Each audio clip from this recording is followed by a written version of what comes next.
En este lugar, la realidad se abre como una grieta. Lo que no ves, lo que no escuchas, está más cerca de lo que crees. Esto es Tercer Ojo, con Macario y Natalia, donde lo invisible se vuelve audible. Prepárate, lo que estás a punto de escuchar no quería ser descubierto. Imagina que por fin encuentras la casa de tus sueños. Una victoriana preciosa, aislada, con su torreón y todo, y a un precio increíble. La compras. Es tuya, pero pronto descubres que para vivir en ella tienes que seguir unas reglas muy peculiares. No encender nunca la chimenea, ignorar a los niños que señalan al sótano y, sobre todo, no irte, nunca. Hoy vamos a desgranar los extractos de The September House, la novela de terror psicológico de Carissa Orlando. Es la historia de Margaret Hartman, una mujer que ha aprendido a convivir con lo absolutamente terrorífico. Lo que queremos es explorar cómo una persona puede llegar a normalizar lo insoportable.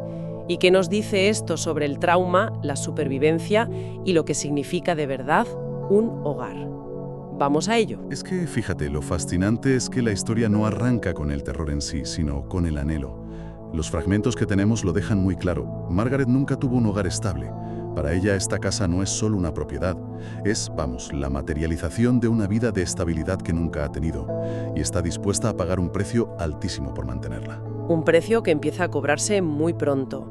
Ella y su marido, Hal, se mudan y, claro, descubren que la casa no está vacía, sobre todo cuando llega septiembre. Es entonces cuando las paredes empiezan a sangrar, se oyen gritos por la noche, pájaros que se suicidan contra las ventanas. La pregunta es obvia. ¿Por qué no salir corriendo? Y esa es la clave psicológica del libro. Al principio, Margaret intenta luchar contra ello. Los textos dicen que se pasaba el día limpiando la sangre de las paredes, pero volvía a brotar. Así que llega un punto en que se rinde. Ahora simplemente, deja que las paredes sangren y espera pacientemente. Y esto nos lleva a un concepto psicológico muy real, que es la habituación. Habituación. Como acostumbrarse a algo. Exacto, pero a un nivel extremo. El cerebro está diseñado para filtrar estímulos constantes. Piensa en alguien que se muda a vivir al lado de las vías del tren. Al principio el ruido es insoportable, pero con el tiempo su cerebro lo filtra y deja de oírlo. El trauma a veces funciona de una forma parecida, pero mucho más peligrosa. El cerebro de Margaret ha bajado el volumen del terror para poder funcionar. El problema es que el tren, en esta metáfora, puede descarrilar en cualquier momento. Claro, porque no son solo manchas en la pared. Hay inquilinos. Primero está Frederica, el ama de llaves, que según Margaret, venía con la casa. Es muy servicial, aunque tiene una herida espantosa en la cabeza. Y en septiembre se vuelve caótica. Reorganiza los muebles de formas absurdas. Y luego están los otros, que son más agresivos, como Elias, un niño fantasma con dientes afilados que muerde a quien se acerca. Y es significativo dónde vive. En el antiguo despacho de Hall. Los espacios en esta casa no son aleatorios. El despacho, que tradicionalmente es un lugar de poder y control del marido, ahora alberga un fantasma infantil herido y violento. La historia ya nos está contando algo ahí. Sí. Y en septiembre la cosa se intensifica. Aparece Angélica y un grupo de niños fantasma, todos con heridas mortales, y se pasan el día de pie, en silencio, señalando insistentemente la puerta del sótano. Y ese gesto, el de señalar, es clave. A diferencia de los otros fantasmas, que son como fallos del sistema o peligros a gestionar, estos niños intentan comunicar algo. Son una advertencia. Pero en el sistema de Margaret no hay espacio para la comunicación, solo para la gestión del riesgo. Exacto. Y así llegamos a su sistema de supervivencia. Las reglas. Para lidiar con este caos, ella no busca una solución, sino un manual de instrucciones. Por ejemplo, de la chimenea sale un fantasma carbonizado, Blythe, si enciendes fuego. Regla: no encender fuegos. Nunca. Fácil. Es un manual de supervivencia para lo irracional. Y es un mecanismo de afrontamiento que vemos constantemente en psicología. Cuando una persona está en un entorno impredecible y peligroso, el cerebro intenta crear un sistema, por extraño que sea, para sentir un mínimo de control. Margaret no está solo lidiando con fantasmas, está aplicando un patrón de comportamiento muy humano a una situación sobrehumana. Y algunas reglas son increíblemente macabras. Elias, el niño que muerde, se calma durante una semana si Margaret desentierra los huesos de su madre del jardín y se los lleva. Así que su regla es esa, desenterrar los huesos periódicamente, como si fuera una tarea de jardinería más. Y para los niños que señalan al sótano, la regla es simplemente ignorarlos. Lo que nos dice muchísimo de su estado mental. Prefiere ignorar una advertencia directa, que podría ser la clave, a desviarse de su manual. Porque el manual, aunque sea horrible, es predecible. Lo desconocido es peor. Ella misma lo resume en un pasaje. Todo es sobrevivible. Primero aceptas un cambio pequeño, luego otro un poco más grande y, antes de que te des cuenta, vives una vida que debería ser irreconocible. Pero para ti es normal. La pregunta es, ¿cuándo deja de ser adaptación y se convierte en una negación peligrosa? Una pregunta que se vuelve crítica cuando el sistema se rompe. Hal, su marido, no tiene la misma capacidad de adaptación. El texto dice que huyó en lugar de enfrentarse a un 4 septiembre. Y justo cuando Margaret se queda sola, aparece Catherine, la hija de ambos, con la que tiene una relación muy distante. No sabe absolutamente nada de los fantasmas y ha venido a buscar a su padre. Y aquí la tensión se dispara. Porque el conflicto central ya no es Margaret contra la casa, son dos realidades que chocan de forma violenta. Catherine, por supuesto, no puede ver a los fantasmas. Y claro, desde su perspectiva, lo que ve es aterrador. Ve a su madre hablando sola, con la nariz sangrando sin motivo, cubierta de arañazos y mordiscos, moviendo muebles de forma compulsiva y murmurando sobre unas reglas absurdas. Su conclusión es la única lógica. Su madre está sufriendo un brote psicótico grave. Mientras tanto, Margaret intenta desesperadamente ocultar la verdad para proteger a Catherine, lo que solo hace que su comportamiento parezca, pues, todavía más errático. Hay una escena brutal en la que Elias la muerde en el brazo. Catherine solo ve la herida aparecer de la nada en la piel de su madre. Para Margaret es un ataque de un fantasma. Para Catherine es una prueba de que su madre se está autolesionando. Es un choque de trenes, y el texto menciona que la autora Carissa Orlando es psicóloga clínica, y se nota muchísimo cómo juega con esta ambigüedad. Exacto. Como psicóloga, Orlando sabe perfectamente que los síntomas de un trauma complejo, disociación, lagunas de memoria, hipervigilancia, se parecen mucho a lo que culturalmente llamamos locura, y juega con eso. Para Catherine, los arañazos son autolesiones. Para nosotros, que conocemos el contexto, es un ataque. La autora nos obliga a decidir qué versión es la real. Te mantiene en esa duda constante, sí.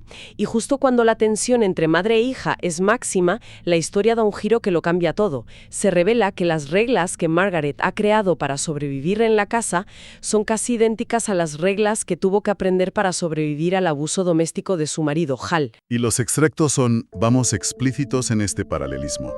Hay un capítulo que detalla las reglas de la casa y justo después otro que detalla las reglas no escritas para convivir con Hal. No entres en el despacho de Hal, no le contradigas, asegúrate de que sepa dónde estás en todo momento.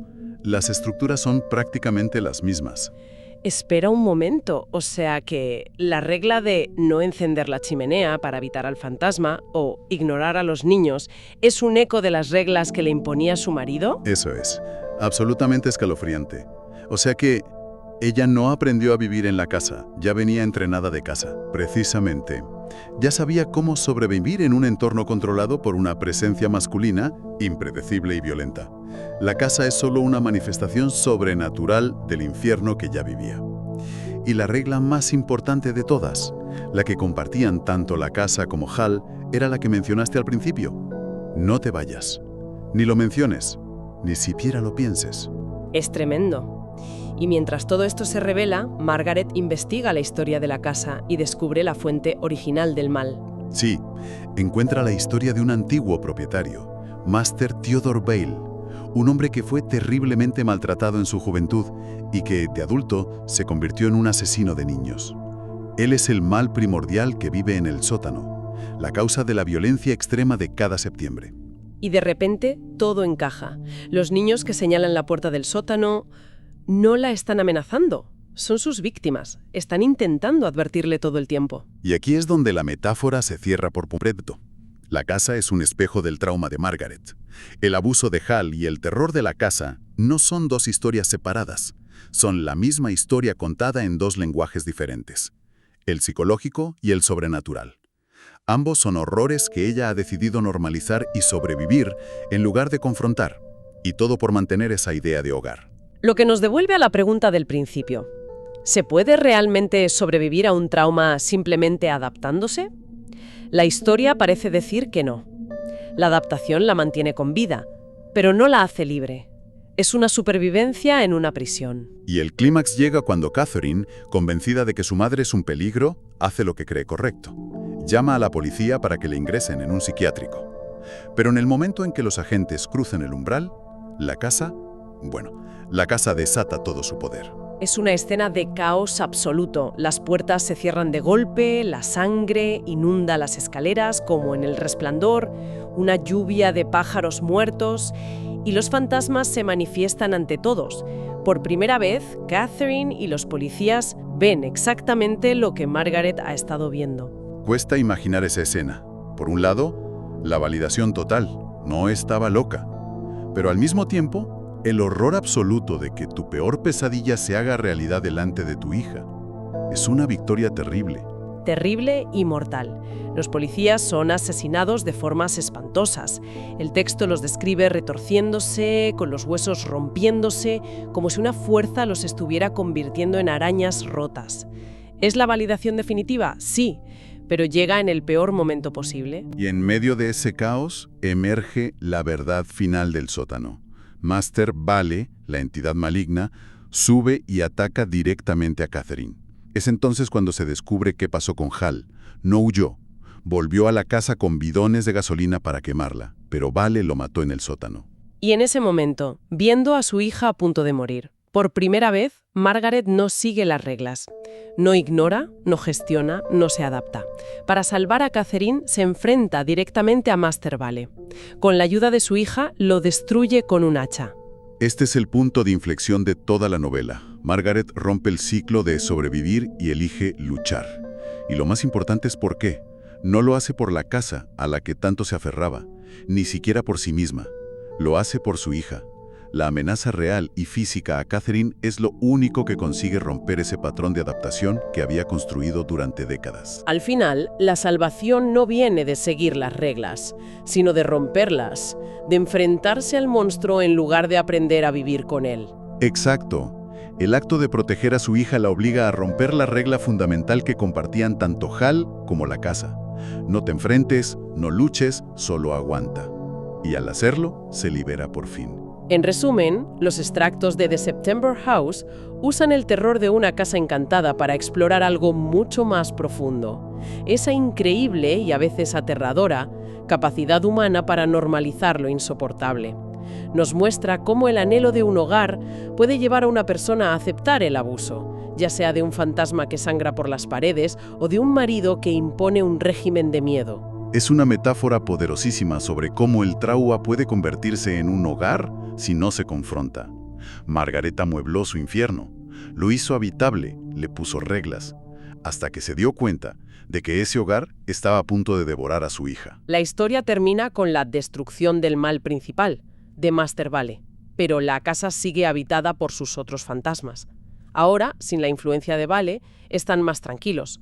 Margaret y Catherine deben ahora intentar reconstruir su relación en ese espacio. Y esto nos deja con una idea para reflexionar. Una vez que te enfrentas al monstruo principal de tu vida, ¿qué haces con los fantasmas más pequeños que quedan? ¿Se puede construir un verdadero hogar sobre unos cimientos de tanto dolor? Así termina esta visión. Pero no creas que termina del todo. Puedes cerrar los ojos, pero el tercero sigue viendo. Esto fue Tercer Ojo. Si quieres abrir más puertas a la oscuridad, síguenos en redes. Búscanos como Tercer Ojo en todas las plataformas. Nos escuchamos en la próxima oscuridad.